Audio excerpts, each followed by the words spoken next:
আসা 22-23 সালে ডিলেটকৃত ইপিএসসির স্টুডেন্টরা প্রত্যেকের আজকে দক্ষিণ কোরিয়াতে থাকার কথা, কিন্তু বয়েসেলের আজকে দুর্নীতির কারণে আজকে আমরা রাজপথে নামতে বাধ্য হয়েছি। আমরা ইপিএসসির যত স্টুডেন্টরা আছিলাম আমরা 2 বছর ঘরে বসেছিলাম যে বয়েসেল আমাদের জন্য কিছু করবে, আমাদের জব অ্যাপ্লিকেশন ফর্মগুলো দক্ষিণ কোরিয়া হাজার হাজার কোম্পানি আছে সেই কোম্পানির কাছে আমাদের ফাইলগুলো প্রেরণ করবে, কিন্তু এখন আমার জবের প্রয়োজন, আমার সিভি যদি কোম্পানির কাছে না যায় তাহলে কোরিয়ান মালিকরা কি বুঝবে যে আমার জবের প্রয়োজন? আমার দেশে শ্রমিক আছে এরা কি বুঝবে? আমার ফাইল আমার জব অ্যাপ্লিকেশন ফর্ম কোরিয়াতে প্রেরণ করে নাই বয়েসেল। আমরা কি বয়েসেলের টেবিলের নিচে পড়ে থাকার জন্য আমরা ভাষা শিক্ষা পরীক্ষা দিয়েছি,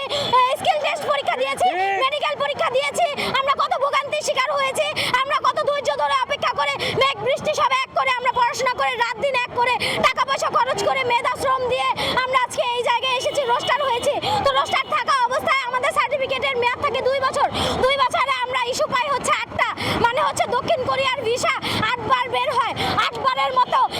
8 বারের মধ্যে একটি বারের জন্য আমার জব অ্যাপ্লিকেশন ফর্ম কোরিয়ান কোনো কোম্পানিতে পাঠানো হয় নাই, কারণ আমার যে ইপিএস আইডি আছে সেই আইডিতে আমি চেক করে দেখি যে আমার আইডিতে একবারও মেডিয়েশন লেখাটা উঠে নাই। মেডিয়েশন মানে হচ্ছে আমার ফাইলটা বিভিন্ন কোম্পানির কাছে প্রেরণ করা হচ্ছে, কোম্পানি যদি আমাকে চয়েস করে তাহলে আমার ভিসা হবে,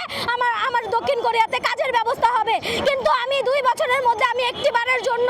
আমার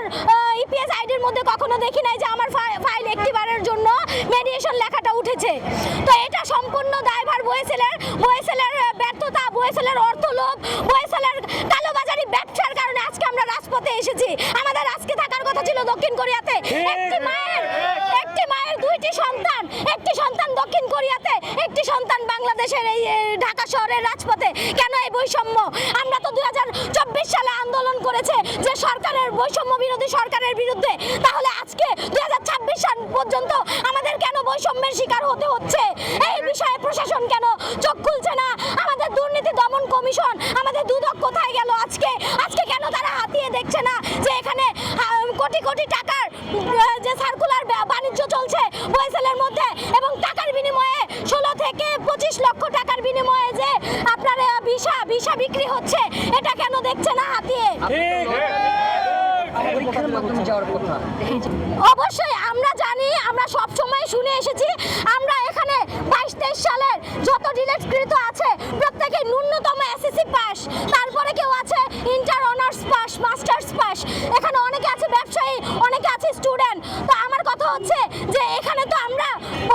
পত্রিকায় বা দেয়ালের বিজ্ঞাপনে দেখেছি যে সবচাইতে স্বচ্ছ প্রতিষ্ঠান বয়েসেল, অন্য কোনো বাংলাদেশের অন্য কোনো সেক্টরে দুর্নীতি থাকতে পারে কিন্তু বয়েসেলের মধ্যে কোনো দুর্নীতি নাই, কিন্তু যখন আমরা এই লাইনে আসলাম তখন আমরা নিজেরাই দুর্নীতির শিকার হলাম বয়েসেলের দ্বারা। এর মধ্যে কোটি কোটি টাকার ব্যবসা হচ্ছে, এটা নিয়ে প্রশাসনের সবাই চুপচাপ, কারণ হচ্ছে এখানে সাধারণ জনগণের কোটি কোটি টাকা তারা হাতায় নিচ্ছে এবং সবাই খেয়ে খেয়ে মুখ বন্ধ করে রেখেছে। মন্ত্রীর আশ্বাস, মন্ত্রীরা তো আমাদেরকে আশ্বাস দিবেই, কিন্তু আমরা তো এসেছি আমাদের দাবি নিয়ে, আমরা চাই আমাদের দাবি তারা মেনে নিক, কারণ হচ্ছে আপনারা জানেন যে কান্না না করলে নাকি নিজের মাও নাকি দুধ দেয় না, সেই জায়গায় আমরা যদি ঘরে বসে থাকি তাহলে ওনারা তো আমাদেরকে নিয়ে কিছু করছেই না, তারপর দিয়ে তারা হচ্ছে ইস্যু আপনার সার্কুলার বাণিজ্য, তারপর হচ্ছে ইস্যু বাণিজ্য চালিয়েই যাচ্ছে দিনের পর দিন। তো আমরা এসেছি যেন এটা বন্ধ করা হয় এবং আমাদের যেন ভিসার ব্যবস্থা করে দক্ষিণ কোরিয়া